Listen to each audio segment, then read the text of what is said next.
आज हम पढ़ेंगे एनसीईआरटी क्लास 7 चैप्टर 8 ईश्वर से अनुराग। ईश्वर के प्रति ऐसा प्रेम भाव या गहरी भक्ति उन विभिन्न प्रकार के भक्ति तथा सूफी आंदोलन की देन है जिनकी 8वीं शताब्दी से उद्भव होने लगा। परमेश्वर का विचार, ये मान्यता कि सामाजिक विशेषाधिकार किसी उच्च परिवार अथवा ऊंची जाति में पैदा होने के कारण मिलते हैं, कई पांडित्यपूर्ण ग्रंथों का विषय था। अनेक लोग ऐसे विचारों के कारण बेचैन थे, इसलिए वे बौद्ध और जैन के उपदेशों की ओर उन्मुख हुए, जिनके अनुसार व्यक्तिगत प्रयासों से सामाजिक अंतरों को दूर किया जा सकता है, पुनर्जन्म के चक्र से छुटकारा पाया जा सकता है। कुछ अन्य लोग परमेश्वर संबंधी इस विचार से आकर्षित हुए कि यदि मनुष्य भक्ति भाव से परमेश्वर की शरण में जाए तो परमेश्वर व्यक्ति को इस बंधन से मुक्त कर सकता है। श्रीमद् भगवद गीता में व्यक्ति ये विचार सामान्य सन ईस्वी सन की प्रारंभिक शताब्दी में लोकप्रिय हो गया था। विशुद्ध धार्मिक अनुष्ठानों के माध्यम से शिव, विष्णु और दुर्गा को परम देवी देवताओं के रूप में पूजा जाने लगा। साथ ही भिन्न भिन्न क्षेत्रों में पूजे जाने वाले देवों एवं देवियों को शिव, विष्णु या दुर्गा का रूप माना जाने लगा। इसी प्रक्रिया में स्थानीय मिथक तथा किस्से कहानियां पौराणिक कथाओं के अंग बन गए। पुराणों में पूजा की जिन पद्धतियों की अनुशंसा की गई थी उन्हें स्थानीय पंथों में भी अपनाया जाने लगा। आगे चलकर पुराणों में भी इस बात का उल्लेख किया गया कि भक्त भले ही किसी भी जाति पात का हो, वो सच्ची भक्ति से ईश्वर की कृपा प्राप्त कर सकता है। भगवत गीता की किसी दक्षिणी पांडुलिपि से लिया गया पृष्ठ ये भगवत गीता। दक्षिण भारत में भक्ति का एक नया प्रकार नयनार और अलवार विकसित हुए। 7वीं से 9वीं शताब्दी के बीच कुछ नए धार्मिक आंदोलनों का प्रादुर्भाव हुआ। इन आंदोलनों का नेतृत्व नयनार कहते हैं शैव संतों को, और अलवार वैष्णव संतों को अलवार कहा जाता है। ये संत सभी जातियों के थे, जिनमें पुलैया और पनार जैसी अस्पृश्य समझी जाने वाली जातियों के लोग भी शामिल थे। वे बौद्ध और जैनों के कटु आलोचक थे और शिव तथा विष्णु के प्रति सच्चे प्रेम को मुक्ति का मार्ग बताते थे। उन्होंने संगम साहित्य, तमिल साहित्य का प्राचीनतम उदाहरण और सामान्य सन यानी ईस्वी सन की प्रारंभिक शताब्दी में रचित में समाहित प्यार और सुरवीरता के आदर्शों को अपनाकर भक्ति के मूल्यों में उनका समावेशन किया। नयनार और अलवार घुमक्कड़ साधु संत थे। वे जिस किसी स्थान या गांव में जाते थे, वहां के स्थानीय देवी देवताओं की प्रशंसा में सुंदर कविताएं रचकर उन्हें संगीतबद्ध कर लिया करते थे। नयनार और अलवार संत, नयनार कौन थे, अलवार कौन थे? कुल मिलाकर 63 नयनार थे, जो कुमार, अस्पृश्य, कामगार, किसान, शिकारी, सैनिक, ब्राह्मण, मुखिया जैसे अनेक जातियों से पैदा हुए थे। उनमें सर्वाधिक प्रसिद्ध थे अप्पार, सबंदर, सुंदरार, मणिक्कव व सागर। उनके गीतों के 2 संकलन है, तेवरम तथा तिरुवाचकम। ये याद रखना, मणिक व सागर गीतों के 2 संकलन तेवरम व तिरुवाचकम। अलवार संत संख्या में 12 थे। इनमें सबसे प्रसिद्ध थे पेरी अलवार और उसकी पुत्री अंडाल, और तोंडर डिप्पोडी अलवार नम्मालवार। उनके गीत दिव्य प्रबंधन में संकलित थे। नयनारों के गीत तो तेवरम और तिरुवाचकम में, और अलवारों के दिव्य प्रबंधन में। और इन सब का नाम याद रखना। धार्मिक जीवनी या संत जीवनी लेखन, संतों की जीवनी लिखना संत जीवनी लेखन कहलाता है। ये ना मणिक्व सागर, ये कहां से प्रतिमा, ये मणिक्व सागर।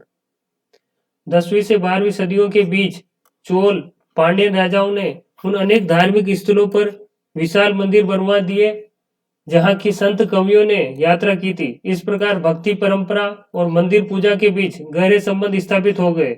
यही वह समय था जब उनकी कविताओं का संकलन तैयार किया गया था। इसके अलावा अलवारों तथा नयनारों संतों की धार्मिक जीवनियां भी रची गई थी। मणिक्व सागर की एक रचना, ये रचना लिखी है।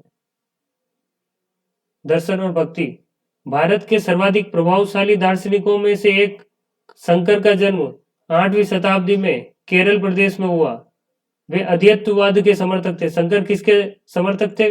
अद्वैतवाद के समर्थक थे, जिसके अनुसार जीवात्म और परमात्म जो परम सत्य है दोनों एक ही है। उसके हिसाब से जीवात्म और परमात्म जो परम सत्य है दोनों एक ही है। उन्होंने ये शिक्षा दी कि ब्रह्मा जो एकमात्र या परम सत्य है वह निर्गुण और निराकार है। ये किसने कहा?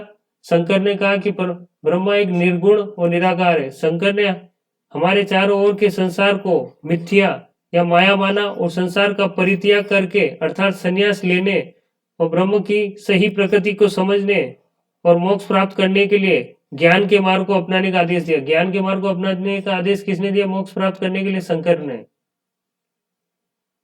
रामानुजन 11वीं शताब्दी में तमिलनाडु में पैदा हुए थे और वे विष्णु भक्त अलवार संतों से बहुत प्रभावित थे। उनके अनुसार मोक्ष प्राप्त करने का उपाय विष्णु के प्रति अनन्य भक्ति भाव रखना है।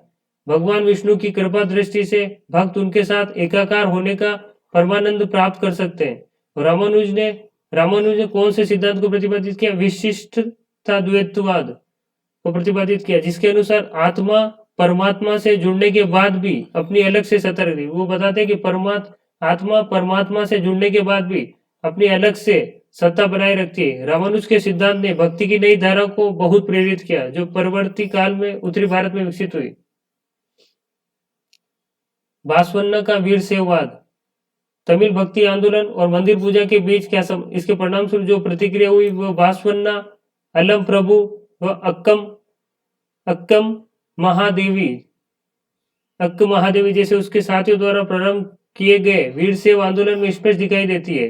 वीर सेव आंदोलन किसने शुरू किया? बासवन्ना, अलम्मा प्रभु और अक्कम्मा देवी। यह आंदोलन 12वीं शताब्दी के मध्य कर्नाटक में प्रारंभ हुआ था। इन्होंने ब्राह्मणवादी विचारधारा के विरुद्ध अपने प्रबल तर्क प्रस्तुत किए। इसके अलावा वे सभी प्रकार के कर्मकांडों और मूर्ति पूजा का भी विरोध करते थे। बासवन्ना वीरशैववाद, वीर सेवों के वचन। महाराष्ट्र के ज्ञानेश्वर, नामदेव, एकनाथ और तुकाराम जैसे वैष्णव संत कभी भगवान विठल के उपासक थे। भगवान विठल की आराधना वारकरी संप्रदाय को जन्म दिया जो पंढरपुर की वार्षिक तीर्थ यात्रा पर जोर देते थे। विठल संप्रदाय का भक्ति के शक्तिशाली उपादान के रूप में उदय हुआ तथा लोगों में काफी लोकप्रिय हुआ। विठल संप्रदाय का महाराष्ट्र में नामदेव, ज्ञानदेव, एकनाथ, तुकाराम महाराष्ट्र के संत। 13वीं से 7वीं शताब्दी तक महाराष्ट्र में अनेक संत हुए। इनमें ज्ञानदेव, नामदेव, एकनाथ, तुकाराम तथा सुकोबाई जैसी स्त्रियां तथा चोखा मेला का परिवार जो अस्पृश्य समझी जाने वाली महार जाति से था। चोखा मेला किस जाति से? महार जाति से। भक्ति की क्षेत्रीय परंपरा पंढरपुर में विठल विष्णु का एक रूप और जन मन के हृदय में विराजमान व्यक्तिगत देव ईश्वर संबंधी विचारों पर केंद्रित थी। इन संत कवियों ने सभी प्रकार के कर्मकांडों, पवित्रताओं के ढोंगों और जन्म पर आधारित सामाजिक अंतरों का विरोध किया।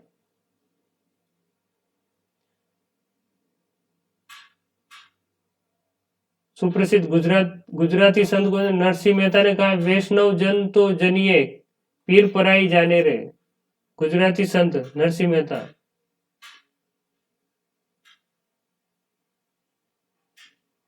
नाथपंथी सिद्ध और योगी। इस काल में अनेक ऐसे धार्मिक समूह उभरे जिन्होंने साधारण तर्क वितर्क का सहारा लेकर रूढ़िवादी धर्म के कर्म कांडों और अन्य बसावटी पहलुओं तथा समाज व्यवस्था की आलोचना की।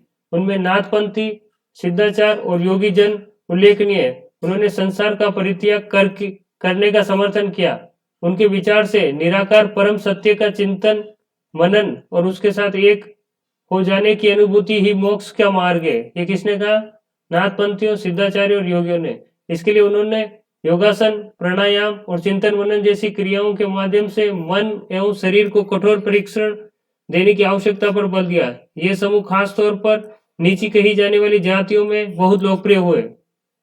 उनके द्वारा कई रूढ़िवादी धर्म की आलोचनाओं ने भक्ति मार्ग या धर्म के लिए आधार तैयार किया, जो आगे चलकर उत्तरी भारत में लोकप्रिय शक्ति बन गया।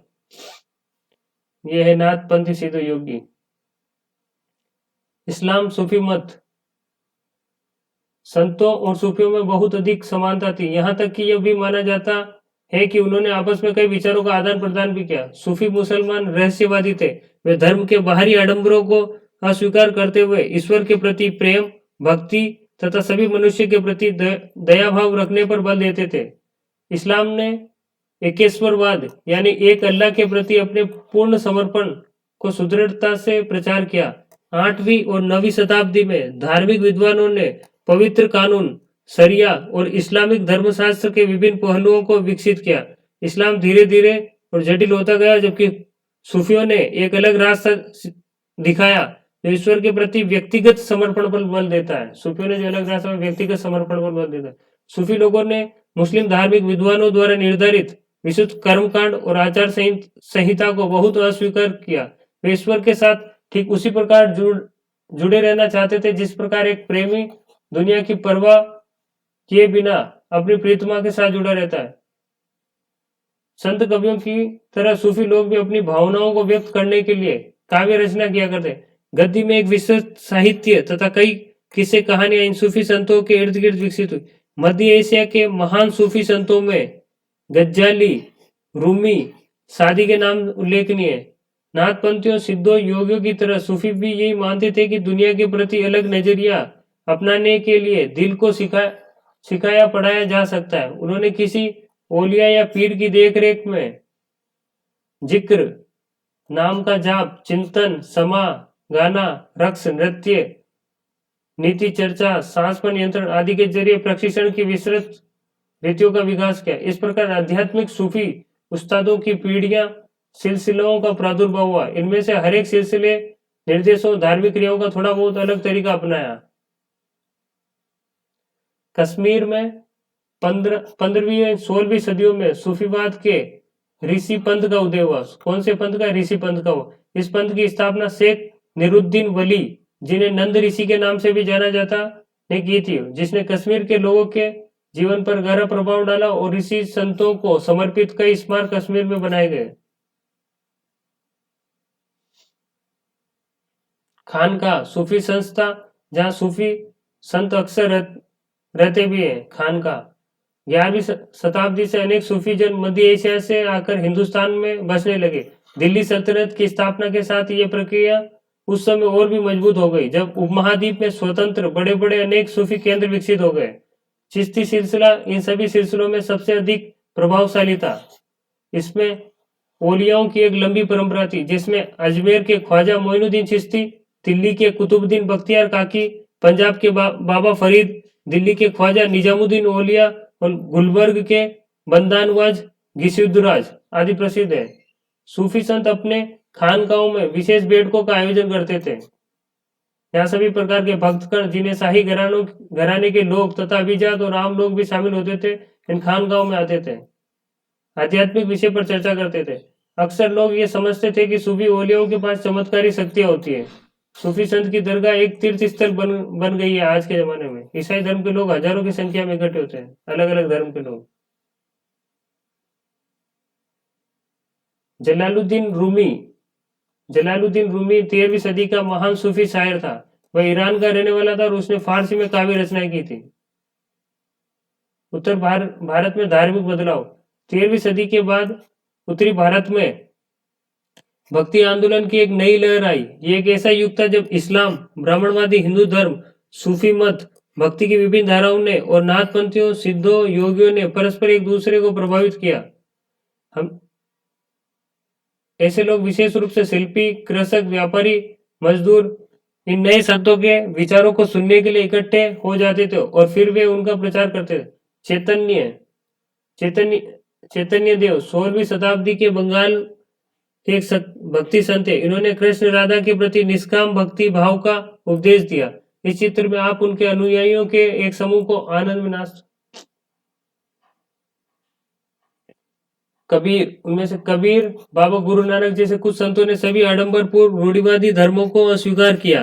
तुलसीदास और सूरदास जैसे कुछ अन्य संतों ने उस समय विद्यमान विश्वासों पद्धतियों को स्वीकार करते हुए उन सब की पहुंच में लाने का प्रयत्न किया। तुलसीदास ने ईश्वर को राम के रूप में धारण किया। अवधि में लिखी गई तुलसीदास की रचना रामचरितमानस उनके भक्ति भाव की अभिव्यक्ति और साहित्य कृति है, दोनों ही दृष्टि से महत्वपूर्ण। सूरदास श्री कृष्ण के अनन्य भक्त थे। उनकी रचना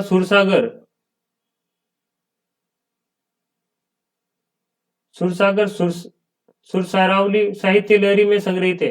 उनके भक्ति भाव को अभिव्यक्त करती है। असम के शंकरदेव परवर्ती 15वीं शताब्दी जो इन्हीं के समकालीन ने विष्णु की भक्ति पर बल दिया। किसने? शंकरदेव ने। असमिया भाषा में कविताएं नाटक लिखे। उन्होंने ही नाम घर कविता पाठ और प्रार्थनाओं स्थापित करने की पद्धति चलाई जो आज तक प्रचलित है। किसने? शंकरदेव ने नाम घर की प्रथा चलाई। मुख्य भक्ति संत है, उनसे जुड़े क्षेत्र बहुत इंपॉर्टेंट है। जैसे बाबा गुरु नानक देव 15वीं-16वीं शताब्दी, दादू 16वीं से 17वीं शताब्दी, मीराबाई 16वीं शताब्दी, नरसिंह मेहता 15वीं शताब्दी, जनेश्वर 13वीं शताब्दी, सूरदास 16वीं शताब्दी, रामानंद कबीर 15वीं-16वीं शताब्दी, रेदास 15वीं शताब्दी, वल्लभाचार्य 15वीं से 16वीं शताब्दी, तुलसीदास 16वीं से 17वीं शताब्दी, शंकरदेव 15वीं से 16वीं शताब्दी, चैतन्य 15वीं से 16वीं शताब्दी। मतलब क्षेत्र बताए गए कि ये कहाँ थे। रामदास 17वीं शताब्दी, पुरंदरदास 15वीं से 16वीं शताब्दी, एकनाथ महाराष्ट्र में, तुकाराम 16वीं शताब्दी, नामदेव 13वीं से 14वीं शताब्दी, बसवनाथ कर्नाटक 12वीं शताब्दी, मणिक्व सागर 9वीं शताब्दी, रामानुज 11वीं-12वीं शताब्दी, नम्मालवार 9वीं शताब्दी। ये सब तमिलनाडु में लोकेशन।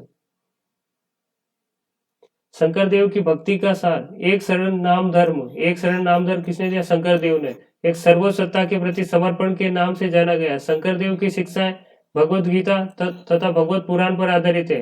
उन्होंने ज्ञान के प्रसार के लिए सत्र या मठों की स्थापना को प्रोत्साहित किया। उनकी प्रमुख रचना कीर्तन्य घोष है। किसकी? नाम शंकरदेव की।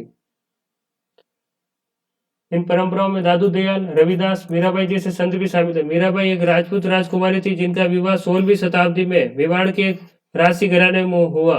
मीराबाई रविदास जो अस्पृश्य जाति के माने जाते थे की अनुयायी बनी। वे कृष्ण के प्रति समर्पित थी। उन्होंने अपने गहरे भक्ति भाव को कई जगहों में अभिव्यक्त किया है। किसने? मीराबाई ने। उनके गीतों ने उच्च जातियों के रीति रिवाजों को खुली चुनौती दी तथा ये गीत राजस्थान और गुजरात के जनसाधारण में बहुत लोकप्रिय। भक्ति संतों का एक महत्वपूर्ण योगदान संगीत के विकास में था। बंगाल के जयदेव ने संस्कृत में गीत गोविंद की रचना की। बंगाल के जयदेव ने संस्कृत में गीत गोविंद की रचना की, जिसे हर गीत एक विशेष राग और ताल में रचित है। संगीत पर इन संतों का एक महत्वपूर्ण प्रभाव भजन, कीर्तन, अभंग का प्रयोग था। गीतों ने मनोभावनात्मक अनुभवों पर बल देते हैं, जनमानस को ज्यादा आकर्षित किया है। राणा के राजमहल से परे मीराबाई। कबीर नजदीक से एक नजर। कबीर संभवतः 15वीं से 16वीं सदी में हुए थे। वे अत्यधिक प्रभावशाली संत थे। उनका पालन पोषण बनारस में हुआ था। उसके आसपास के एक मुसलमान जुलाहा यानी बुनकर परिवार में हुआ था। उनके जीवन के बारे में हमारे पास बहुत कम उनके विचारों की जानकारी उनकी साखियों और पदों के विशाल संग्रह से मिलती है, जिनके बारे में यह कहा जाता है कि इनकी रचना तो कबीर ने की है, परंतु ये घूमते भजन गायकों द्वारा गाए जाते हैं। इनमें से कुछ भजन गुरु ग्रंथ साहिब, पंचवाणी और बीजक में संग्रहित हैं। सच्ची प्रभु की खोज, कबीर। कबीर के उपदेश प्रमुख धार्मिक परंपराओं की पूर्ण एवं प्रचंड अस्वीकृति पर आधारित है। उनके उपदेशों में ब्राह्मणवादी हिंदू धर्म और इस्लाम दोनों की बाह्य आडंबरपूर्ण पूजा के सभी रूपों का मजाक उड़ाया गया है। कबीर निराकार परमेश्वर में विश्वास रखते हैं। उन्होंने ये उपदेश कि भक्ति के माध्यम से मोक्ष यानी मुक्ति प्राप्त हो सकती है। हिंदू तथा मुस्लिम दोनों लोगों ने उनके अनुयायी हो गए। बाबा गुरु नानक। कबीर की अपेक्षा बाबा गुरु नानक के बारे में हम कहीं अधिक जानकारी पर 1469 से 1539 तलवंडी पाकिस्तान में उनका जन्म हुआ। बाबा गुरु नानक ने करतारपुर रानी नदी के तट पर डेरा बाबा नामक में केंद्र स्थापित करने से पहले कई यात्राएं की थी। उन्होंने अपने अनुयायियों के लिए करतारपुर में एक नियमित उपासना पद्धति अपनाई, जिसके अंतर्गत उन्हीं के शब्दों भजनों को गाया जाता था। उनके अनुयायी अपने अपने पहले धर्म या जाति अथवा लिंग भेद को नजरअंदाज करके एक सांझी रसोई में इकट्ठे खाते पीते थे। इसे लंगर कहा गया। बाबा गुरु नानक ने उपासना और धार्मिक कार्यों के लिए जो जगह नियुक्त की थी उसे धर्मशाल कहा जाता था। आज इसे गुरुद्वारा कहते हैं। 1539 में अपनी मृत्यु के पूर्व बाबा गुरु नानक ने एक अनुयायी को अपना उत्तराधिकार चुना। इसका नाम लहणा था, लेकिन ये गुरु अंगद के नाम से जाने गए। गुरु अंगद नाम का महत्व यह था कि गुरु अंगद बाबा गुरु नानक के ही अंग माने गए। गुरु अंगद ने बाबा गुरु नानक की रचनाओं का संग्रह किया और उसी संग्रह में अपनी कृतियां भी जोड़ी। संग्रह की नई लिपि गुरुमुखी में लिखा गया। गुरु अंगद के 3 उत्तराधिकारियों ने भी ये रचनाएं नानक के नाम से लिखी। इन सभी का संग्रह गुरु अर्जुन ने 1604 में किया। किसने? गुरु अर्जुन ने। संग्रह में शेख फरीद, संत कबीर, भगत नामदेव, गुरु तेग बहादुर जैसे सूफियों, संतों और गुरुओं की वाणियां। 1706 में व्रत संग्रह को गुरु तेग बहादुर के पुत्र और उत्तराधिकारी गुरु गोविंद सिंह ने प्रमाणित किया। आज इस ग्रंथ को गुरु ग्रंथ साहिब नाम से जाना जाता है। 16वीं शताब्दी में बाबा गुरु नानक के उत्तराधिकारियों के नेतृत्व में उनके अनुयायियों की संख्या का विस्तार हुआ। उनमें महत्वपूर्ण व्यापारी, कृषक और शिल्पकार थे। इनकी वजह यह है कि बाबा गुरु नानक इस बात पर बल दिया करते थे कि उनके अनुयायी गृहस्थ हो, उपयोगी व उत्पादक पेशा करते हो। 17वीं शताब्दी के प्रारंभ से केंद्रीय गुरुद्वारा हरमिंदर साहिब स्वर्ण मंदिर के आसपास रामदासपुर शहर अमृतसर बसा। आधुनिक इतिहासकार इस युग के सिख समुदाय को राज्य के अंतर्गत राज्य मानते हैं। मुगल सम्राट जहांगीर इन समुदाय को संभावित खतरा मानता था। कौन? जहांगीर। 1606 में गुरु अर्जुन को मृत्युदंड देने का आदेश दिया और 17वीं शताब्दी में सिख आंदोलन का राजनीतिकरण शुरू हुआ, जिसका दूरगामी परिणाम हुआ कि 1699 में गुरु गोविंद सिंह ने खालसा पंथ की स्थापना की। खालसा पंथ के नाम से जाना जाने वाला सिख समुदाय अब एक राजनीतिक सत्ता बन गया। उन्होंने एक ईश्वर की उपासना के महत्व पर जोर दिया। उनके लिए मुक्ति किसी निष्क्रिय आनंद की स्थिति नहीं थी, बल्कि सक्रिय जीवन व्यतीत करने के साथ सामाजिक प्रतिबद्धता की निरंतर कोशिश थी। अपने उपदेश को सार को व्यक्त करने के लिए उन्होंने 3 शब्दों का प्रयोग किया: नाम, दान और स्नान। नाम से उनका तात्पर्य सही उपासना से था। दान का तात्पर्य दूसरों का भला करना। स्नान का तात्पर्य आचार विचार की पवित्रता। नाम सही उपासना, दान दूसरों का भला करना और तीसरा स्नान आचार विचार। आज उनके उपदेशों को नाम जपना, कीर्त करना और वर्ण जपना नाम से जाना जाता है।